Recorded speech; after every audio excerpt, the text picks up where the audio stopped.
এত অনেক গরু একদিন আসলে কি হয় এত অনেক গরু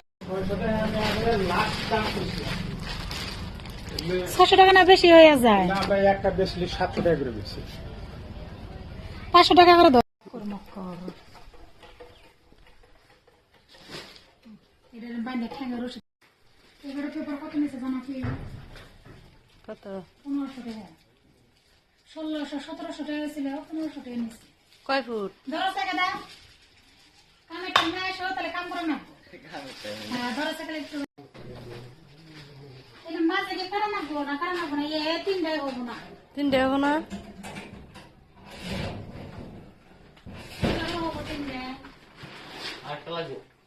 আটা লাগবে